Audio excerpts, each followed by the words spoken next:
I want to go over one test that on a 70% furnace, every tech should be doing.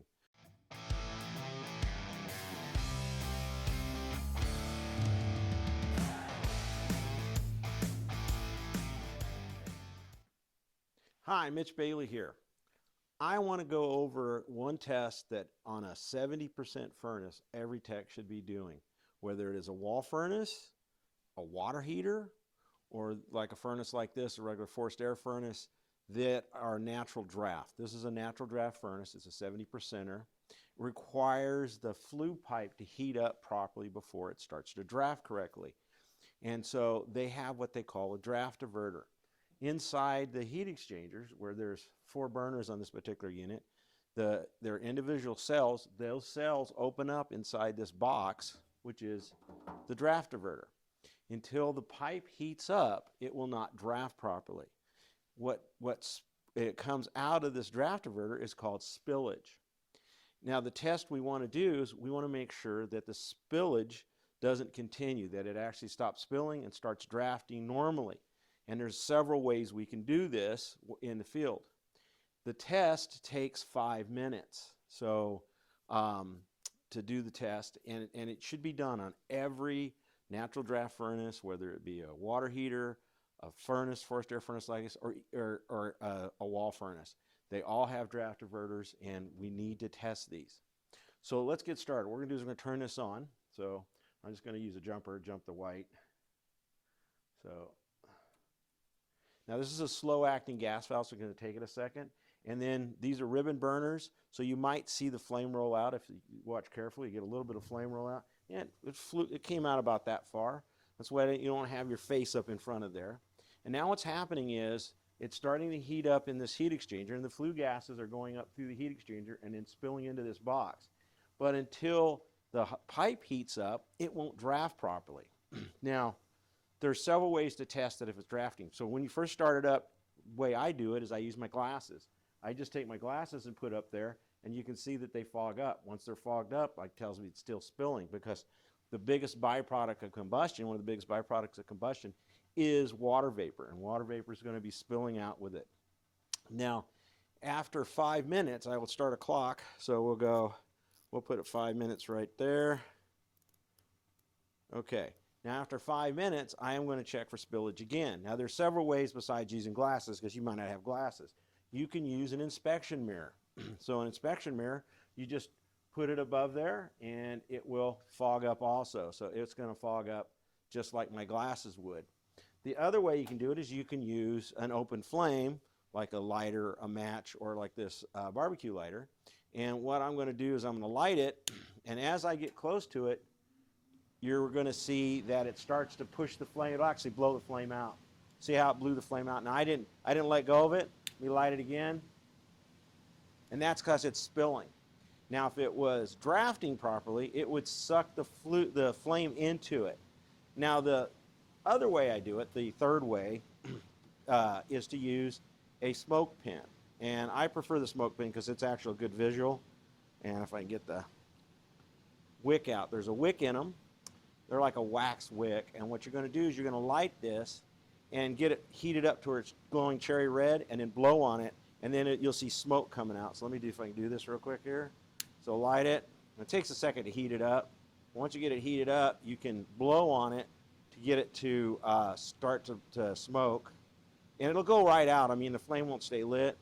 Might stay lit for a second, and then once you got it lit like this, blow on it, blow hard, and you can see the smoke coming out, and then you can see the smoke is blowing out. It's not being sucked in. Now you can run it all the way across and see if you can see it blowing out as I go all the way across. Smoke pin works really good. It's a good visual.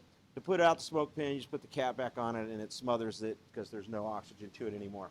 Okay, so we're going to wait our 5 minutes, and then we're going to test it. In that interim, one of the tests that I would look at this is watch the blower.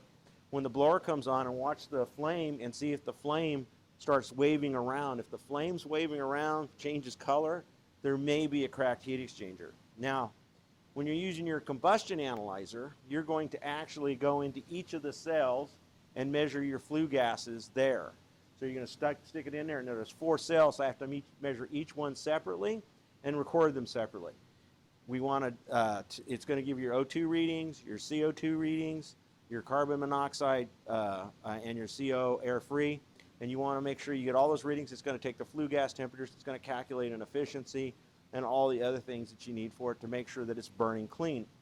Now, after 5 minutes, if it's still spilling here, if the gas is still spilling outside, we have to fix that. As a contractor or a technician, if we don't repair that, we're going to end up maybe making the customer sick and maybe even killing the customer. So this is crucial that this test be performed on every 70% furnace before you leave the job site.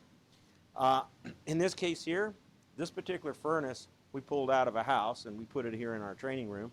The flue, if you notice, it's a 5-inch when it comes out. It's reduced down to 4-inch. This furnace will almost never completely draft properly and will continually have spillage. That spillage is because the pipe is restricted. And we did this on purpose so we could show, yeah, if it's not drafting properly, this is the problem. So let's see, we're close to 5 minutes. Now we're about 4 minutes in, so we got a couple more minutes to go. Just remember, it's a test that has to be taken on every system, okay? And if you find that it's not spilling, we need to correct it, or we need to shut it down until we get it fixed, because we can't leave this spilling into the space. Let's check it again real quick. We'll just use my glasses because it's easiest. And nope, they're fogging up instantly. They are fogged up. So it is still spilling.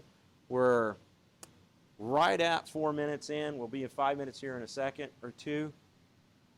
If this does not draft properly, I either have to correct the flue. In this case, I'd correct the flue, make it a 5-inch all the way, or I have to shut the unit down because we cannot have this spilling in. Now, there's a telltale sign that you have too much spillage. If there's a lot of rust on the draft diverter, that's a good sign that it's been spilling too much, okay? Now, over time, it's going to rust anyhow because it will spill every time it comes on because the pipe is cold. It's got to heat up the pipe for it to draft properly. It's a chimney effect. But in this case, if I have a lot of rust on this, there's a good indication that it may not be drafting correctly and it continuously spilling, and we have to take care of that problem. So this is a test. Now we're right at, oh yeah, we're at 5 minutes now. I am going to take my glasses again, put them up here, and yes, they're fogging up instantly. So that tells me this is still spilling. I would either have to fix this flue or shut the furnace down, okay? And if you have this problem here, it's a 70% furnace. Get rid of it and get you a better furnace or go to a heat pump. Now, if the people have a 70% or an 80% furnace or a 90% furnace, you should put in their house, if they do not have a CO detector just for safety reasons, so that in case there's a problem, the carbon monoxide builds up in the space, that the people can actually get out and survive it. You know, we don't want them getting sick. Okay, I hope you got all this, and I'm going to shut this down. I'm just going to take this loose, so like that. The burner is going to shut off here in a second. It's a slow-acting valve, so it takes a second to shut down. The blower will continue to go for a few seconds. The burners are shut off. I'm going to turn it off, and the blower shuts off pretty quick too on this. So the burners and blower shut off on this one. This uses a camstat for the limit switch and also for the fan switch on this unit. And it's a timed fan switch, it's not a temperature one on this particular one. So it'll come on after so many seconds and go off after so many seconds. All right, I hope you liked this video. Please like and subscribe, and I'll see you on the next one. Thanks for watching.